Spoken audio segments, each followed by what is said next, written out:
আমরা পাহাড়ে পুঞ্জিতে গিয়েছিলাম। এখানে বিভিন্ন জাতিগোষ্ঠীর মানুষ রয়েছে, তাদের সাথে কথা হয়েছিল। সেখানে কোনো শিক্ষা ব্যবস্থা নাই, স্বাস্থ্য ব্যবস্থা নাই। আর এখানে যারা প্রশাসনে রয়েছেন তারা ব্রিটিশ আমলের যারা লাট সাহেব তাদের মতো জনগণের সাথে ব্যবহার করে।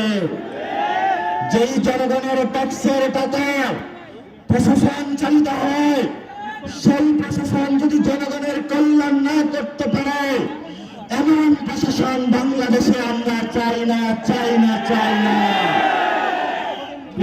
বাজারবাসী, কথা শেষ করব। চাকরির দাবিতে তরুণ প্রজন্ম মাঠে নেমেছিল।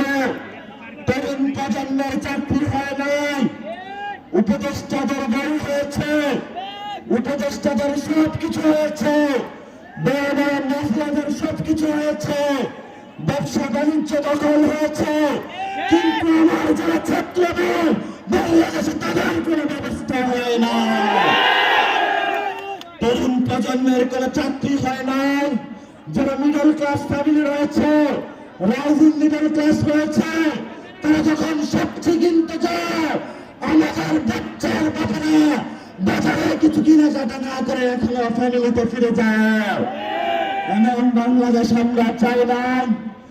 এনসিপির নেতৃত্বে ভবিষ্যতে বাংলাদেশে যদি জনগণের সরকার গঠন হোক, সেই জনগণের সরকারের ক্ষেত্রে আমরা 64 জেলায় চাকরির ব্যবস্থা করব, ম্যানুফ্যাকচারিং হাব বানাবো, বিভিন্ন জায়গায় টেকনিক্যাল এডুকেশন চালু করব।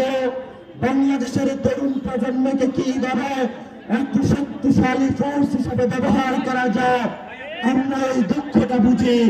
এনসিপি এটা নিয়ে কাজ করব। তরুণ প্রজন্ম